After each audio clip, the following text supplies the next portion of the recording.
Selamat datang di channel video saya. Pada video saya minggu lalu, saya menampilkan tanggapan saya atas video dari channel Rabbanians ID, bukti pemalsuan manuskrip Bible dari Perpustakaan Vatikan. Dalam video kami ungkapkan kenapa topik pemalsuan Alkitab itu heboh di kalangan umat Islam, tetapi biasa-biasa saja di kalangan gereja umat Katolik gitu ya. Silakan nonton sendiri video kami tersebut. Nah, dalam video Rabbanians ini dia menawarkan sebuah buku. Jadi dapat bisa dikatakan apa yang disampaikan oleh Rabbanians itu lahir dari apa yang ditulis dalam buku yang berjudul Apakah Alkitab Bible Masih Asli? Nah, kebetulan kami mendapatkan buku tersebut kami mendapatkan buku tersebut dan kami sudah membacanya meski sampai saat ini belumlah selesai. Baru sekitar antara 75 sampai 80% ya. Akan tetapi sekalipun belum mencapai 50% membaca buku ini, kami bisa langsung memastikan bahwa buku ini mempunyai tujuan penyesatan. Jadi buku ini merupakan upaya penyesatan, penyesatan. Mengapa saya katakan demikian? Saya katakan buku ini merupakan penyesatan karena buku ini menampilkan informasi yang tidak seimbang.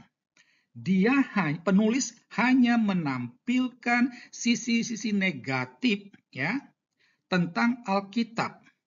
Memang ada begitu banyak buku-buku sumber-sumber dari para ahli yang menampilkan bukti pengubahan, penambahan, pengurangan dari Alkitab Nah, sayangnya penulis tidak juga menampilkan bahwa ada begitu banyak sumber dari ahli yang terkenal yang dapat mengkonter pendapat yang ditampilkan oleh penulis ini. Jadi sama sekali tidaklah berimbang jadi memang di sini tampak jelas penulis mempunyai motivasi untuk menyesatkan umat Kristen Nah, jadi di balik upaya penyesatan ini tujuannya itu adalah pemurtatan Jadi lewat buku ini penulis mau memurtadkan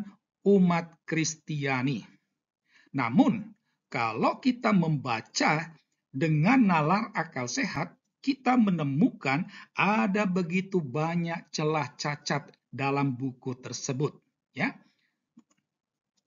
Nah, untuk itu saya mau menampilkan catatan kecil apakah Alkitab Bible masih asli? Saya tidak mau menampilkan catatan besar, cukup catatan kecil saja Itu karena durasi waktu yang sangat terbatas juga. Baik. Yang pertama, kalau kita memperhatikan subjudul dari buku ini di mana di sana terdapat kata pemalsuan yang mendahului kata tahrif, bagi orang yang masih waras, dia pasti akan langsung berkesimpulan bahwa tahrif itu artinya sama dengan pemalsuan. Jadi kata tahrif itu sama artinya dengan pemalsuan. Padahal kalau kita membaca dalam buku tersebut halaman 14, kata tahrif itu tidak ada, bukanlah berarti pemalsuan. Tetapi penulis buku ini banyak sekali menggiring opini pembaca supaya mengatakan telah terjadi pemalsuan dalam Alkitab. Pernyataan bahwa telah terjadi pemalsuan dalam Alkitab, ini merupakan tuduhan tanpa dasar. Ya, ya. Saya pribadi akan mengatakan itu. Tetapi kalau dikatakan dalam Alkitab itu telah terjadi tahrif, ini merupakan fakta, meski tidak sepenuhnya, ya, meski tidak sepenuhnya. Tetapi seperti apa dalam video saya untuk menanggapi videonya Rabanians, di sana juga saya mengatakan Gereja Katolik mengakui yang namanya pengubahan, pengurangan, dan penambahan, gitu. Nah, kalau berani mengatakan terjadi pemalsuan dalam Alkitab, maka haruslah berani menunjukkan di mana naskah asli dari Alkitab. Karena kalau mau mengatakan bahwa ini palsu, harus ada pembandingnya yang asli. Ya, dari situlah ketika kita bisa membandingkan, maka kita bisa mengatakan ini palsu. Tetapi kalau tidak ada naskah asli, bagaimana bisa Anda mengatakan itu palsu? Nah, itulah yang saya katakan tuduhan tanpa dasar. Itu, ya. Nah, dan ini yang terjadi yang dilakukan oleh penulis buku ini. Nah, kalau kita renungkan, tampak jelas ya, upaya penyesatan, upaya tuduhan ini merupakan lahir dari sikap iri hati. Karena apa? Karena Bible itu punya banyak manuskrip. Berbeda dengan Al-Quran yang sama sekali tidak punya manuskrip. Itu. Nah, itu ya. Itu.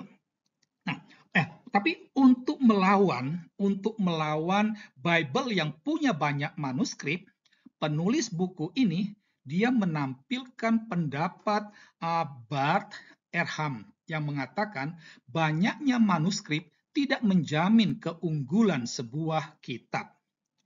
Nah, ketika membaca pendapat Ehrman ini, saya langsung spontan hanya tertawa senyum saja. Karena apa?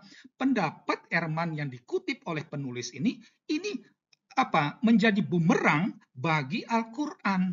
Karena apa? Banyak saja tidak menjamin, apalagi bila tidak ada.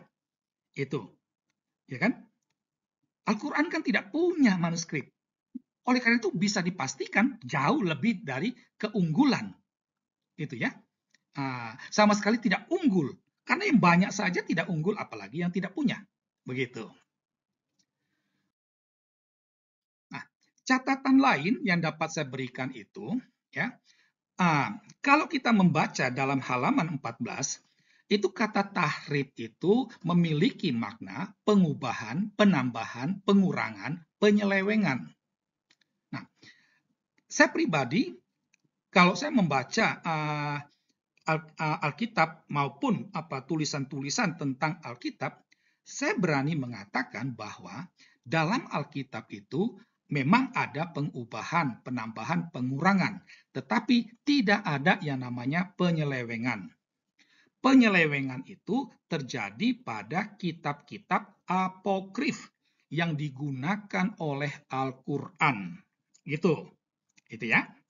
Jadi Al-Quran itu menggunakan sumber Alkitab yang apokrif, kitab yang diselewengkan, itu ya, itu. Jadi pengubahan, penambahan, pengurangan pada Alkitab itu jelas-jelas diakui oleh bapak-bapak gereja. Buku ini juga mengakui tersebut, ya. Dalam buku ini ditampilkan bapak-bapak gereja seperti Tertullianus, Origenes, dan lain-lainnya. Agustinus juga ada disebut. Banyak. Jadi bapak-bapak gereja ini mengakui adanya pengubahan, penambahan, pengurangan dalam Alkitab. Tapi satu pertanyaan penting untuk direnungkan adalah, adakah mereka itu akhirnya meninggalkan gereja Katolik? Kan sama sekali tidak ada, ya. Ada begitu banyak pastor-pastor dalam gereja Katolik itu mereka studi Alkitab. Mereka juga tahu bahwa dalam Alkitab terjadi pengubahan, penambahan, pengurangan. Tetapi mereka sama sekali tidak pernah meninggalkan gereja setelah tahu akan hal tersebut. Maka pertanyaannya itu adalah kenapa? Kenapa kalau mereka sudah tahu tapi mereka tidak meninggalkan gereja Katolik? Alasannya adalah tahrif itu tidak mengubah pesan Injil, bahwa Allah yang mencintai manusia sehingga Allah mau menjadi manusia untuk menebus dosa manusia lewat peristiwa salib, itu sama sekali tidak berubah. Sekalipun ada pengubahan, ada penambahan, ada pengurangan. Jadi pesan Injil itu tidaklah berubah. Alkitab tetap sebagai buku iman dan ajaran moral sekalipun ada pengubahan, penambahan, dan pengurangan. Bahkan kalau secara moral, Alkitab jauh lebih unggul daripada Al-Quran yang moralitasnya sangat rendah. Demikianlah tinjauan kami atas buku apakah Alkitab Bible masih asli. Sekian dan terima kasih.